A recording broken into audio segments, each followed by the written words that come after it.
આ સંવાદ સમજો. નિયતિ શું છે? નિયતિ પ્રમાણે જીવવું જોઈએ. મારું ઉદાહરણ આપું. કોઈ અમારી પાસે આવે તો એમ સમજીએ છીએ કે ગત જન્મનું કોઈ ઋણાનું બંધન છે એટલે આવ્યા છે.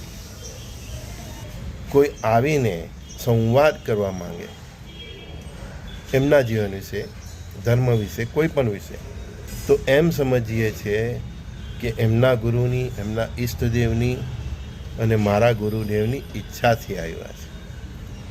અને જ્યારે ખરેખર આ સંયોગ થાય છે ત્યારે સંવાદ પણ ઉચ્ચ કોટીનો થાય છે અને એમના પ્રશ્નોનો જવાબ પણ એમને ઉચ્ચ કોટીના મળે છે. પણ જ્યારે કોઈ અમારું માપ કાઢવા આવે છે, મારી વાત કરું છું, જ્યારે કોઈ અમારું માપ કાઢવા આવે છે ત્યારે એનું માપ નીકળી જાય છે. ને આ બધું ગુરુ શક્તિ જ કરતી હોય છે. હું એકદમ તમારા જેવો સામાન્ય માણસ છું, પણ નિષ્ઠાથી પરમાત્મા સાથે જોડાયેલો છું, ગુરુ સાથે જોડાયેલો છું. અને મારી જે કંઈ પણ જીવન પ્રક્રિયા છે, જે નિત્ય હું તમારી સામે આવું છું, એમાં સર્વજન સુખાયનો ભાવ છે. મારી પાસે જે આવે એનું કલ્યાણ ઈચ્છવું એ ભાવ છે. ગુરુ અને પરમાત્માએ જે જ્ઞાન આપ્યું છે એ જ્ઞાન અને તેમની પ્રેરણાથી તમારું શું સારું કરી શકું એ ભાવ છે. જ્યારે કોઈ પણ વ્યક્તિનો સંસારમાં આ ભાવ હોય તો તેનું માપ કાઢવા ન જવું તો આપણું માપ નીકળી જાય છે ભાઈ. અને એ ઉપરની સર્વશક્તિ જ કરે છે. એક ભાઈ મને નિત્ય ગાળો આપે. હું હાથીની જેમ મસ્ત ચાલું અને એ શ્વાનની જેમ બસતા રહે. વર્ષો સુધી આ ચાલ્યું. મેં ક્યારેય એને કંઈ કહ્યું નથી. એકવાર એમને પૂછ્યું પણ કે ભાઈ તમને શું તકલીફ છે? ક્રોધ કર્યો. મેં કહ્યું ભાઈ તમને શું તકલીફ છે? મારાથી કોઈ તકલીફ થઈ હોય તો મને ક્ષમા કરો. પણ એ ભાઈની નિત્ય ક્રિયામાં કોઈ ફરક ન પડ્યો. હું હાથીની જેમ મસ્ત ચાલતો રહ્યો મારી રીતે, એ ભાઈ મારી પાછળ આવીને બસતા રહે. નિત્ય મને ગાળું આપે. મને જોઈ ત્યાંથી ગાળું આપે. મેં ક્ષમા માંગી લીધી. મને ખબર પણ નથી મેં એનું શું કર્યું છે. તે છતાં પણ મેં ક્ષમા માંગી લીધી તો પણ એમનું આ નિત્ય કર્મ ચાલતું રહે. થયું એવું કે એમને જીભ પર કેન્સર થઈ ગયું. જીભ કાપવી પડી. હવે ગાળ તો શું, બોલવાની તકલીફ છે. મેં કંઈ કર્યું છે આમાં? કંઈ નથી કર્યું.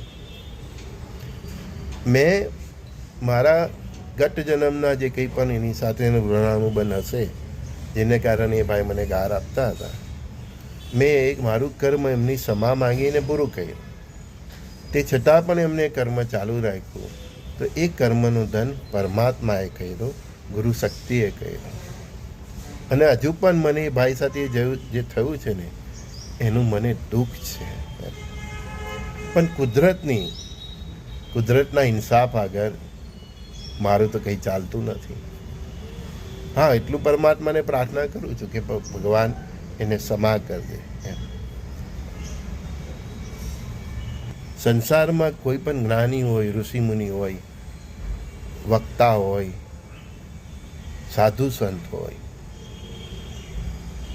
એ જે કંઈ પણ વ્યક્તા તરીકે જે કંઈ પણ બોલતા હોય, એ કંઈ એનો જેનો અનુભવનો ભાવ વ્યક્ત કરતા હોય, એમાંથી આ ભાઈ આપણને કંઈ સાર ગ્રહણ કરવું હોય તો કરવાનો.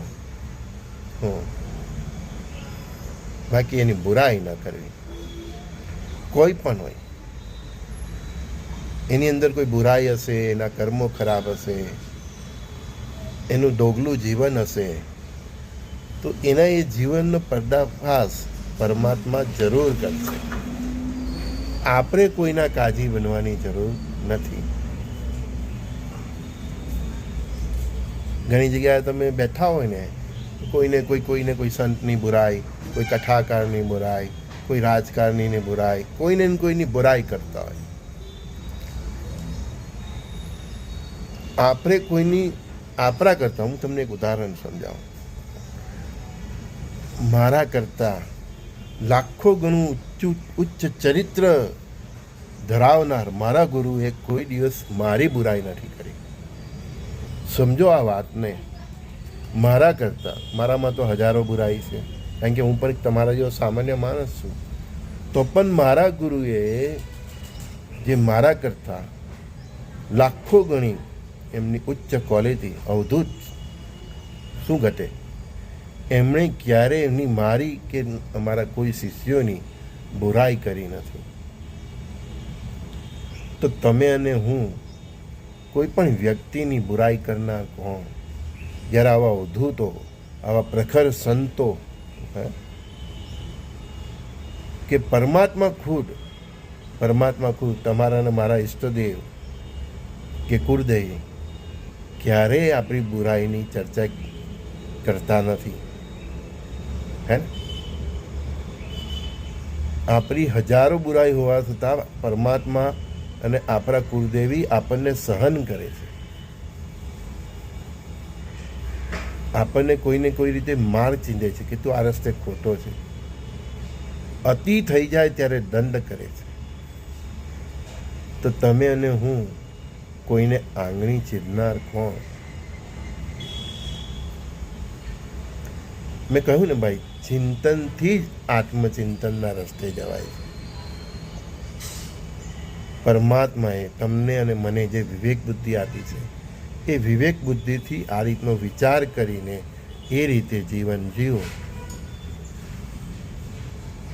તો હું વિશ્વાસ આપું છું કે પરમાત્મા, તમે જે ઈષ્ટદેવને ભજન કરતા હોય, જે કુળદેવીને માનતા હોય, એ કુળદેવી, એનો સ્વભાવ, એનો સાક્ષાત્કારનો અનુભવ તમને જરૂર આપશે, જે અનુભવ મેં મેળવ્યો છે.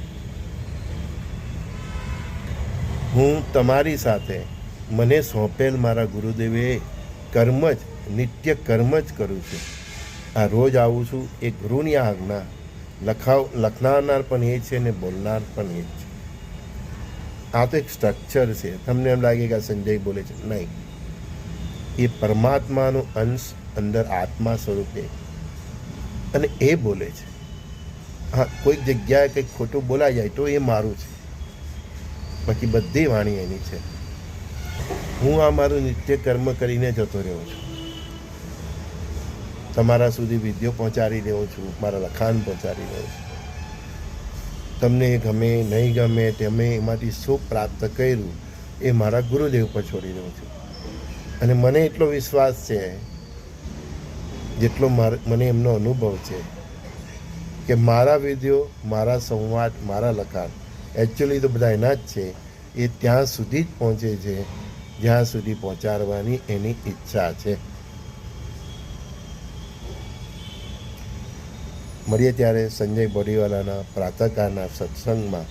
સર્વે સખાઓને મારા તરફથી શ્રી ગુરુદેવ દત્ત. બસ એટલું જ કહીશ. આપણે ક્યાં છે એ આપણું માપ કરો, અને ત્યાંથી ઉઠીને ઉધ્વગમન કરીને માણસ બનવાનો પ્રયત્ન કરો. સૌથી ગ્રેટ અચીવમેન્ટ અહીંયા આ જ છે. બાકી ધન, ધાન્ય, સમૃદ્ધિ આ બધું અહીંયા જ રહી જશે. અને એ સમૃદ્ધિ પણ હોય, એનો કેટલો સદુપયોગ કર્યો એ જ તમારા એકાઉન્ટમાં લખાઈ જાય છે. બાકી આપણે હજારોની, લાખો માણસોને જોયા છે, અહીંયા બધું મેળવે છે અને અહીં જ મૂકીને જાય છે. મળીએ ત્યારે શ્રી ગુરુદેવ દત્ત.